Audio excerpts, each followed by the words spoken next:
Okay, so when we're doing the dichotomous key here, or creating your own dichotomous key, I know the directions get kind of long, it can get a little bit confusing. But the kind of key thing is basically we're looking at, we're trying to find ways to basically identify each of the different types of big cats. With dichotomous keys, remember what we do is we use those like opposite statements. So kind of like the example I gave in the video, or kind of the first thing is, so you're looking at these 6 pictures here, or these 6 different big cats, and you're trying to figure, okay, how can you split them into 2 groups based off of something about them?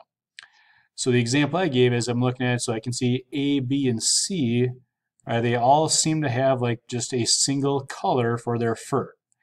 Whereas D, E, and F, all 3 of them seem to have like a pattern or something like that with their fur. So if I come up here and have that be my kind of first trait I'm looking at, so you'd say, okay, they have a, so you'd say they have a single fur color as one statement. Then the other statement is they have a patterned fur color. Okay. So those are basically how I put them into 2 different groups. So now I'm looking over here, so I can say, okay, I'm going to look at the single fur color first. So here I'll say, okay, this is go to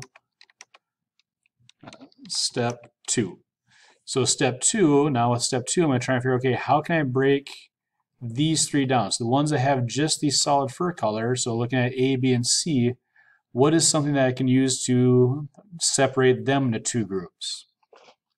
And with this, since there's 3 of them, one of them is going to be by itself.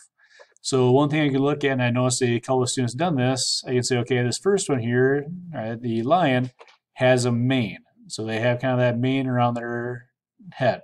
Whereas B and C don't have that. And so what I can do is I can come up now and say, okay, for my differences is they have a mane. Whereas B would be they don't have a mane. Right. So what I'm looking at now, so I know A has a mane, it's the only one of those 3 that does. So I can come up here and say, okay, A is the lion, or the Panthera leo, so if it has a mane, it's going to be the lion, which is the Panthera leo. So the ones that don't have a mane, I have to go to the next step. So I'd say, okay, go to step 3. Okay, so that means now I'm looking at the 2 that are remaining, which is B and C. So what's something that I can do to try and tell them apart? So what would be a trait or characteristic that is different? So one thing I could look at, say, is I get to look at the length of the tail. So you can see B has a long tail, C has a short tail.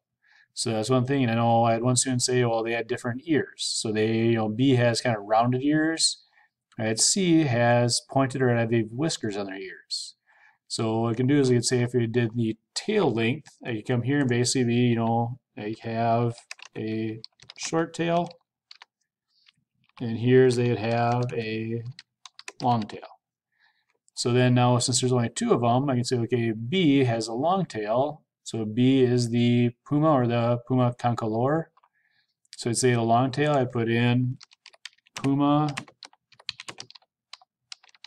concolor here. And for the other one, I would be able to put in the lynx. So I can come here and I can have lynx, and I would put that in as this right here is the lynx. So then this, so I come back to step 1 then, so here would be, okay, go to step, and if you're looking at it, this would be step 4. And now with step 4, you're going to break apart the D, E, and F. You're going to put them into, again, separate them into groups, right, and then find a trait that you can do that. So you can look at, like, say spots versus stripes, or you could say orange versus tan. Okay, so you can kind of do that however you want or however you need to in order to be able to get them to identify.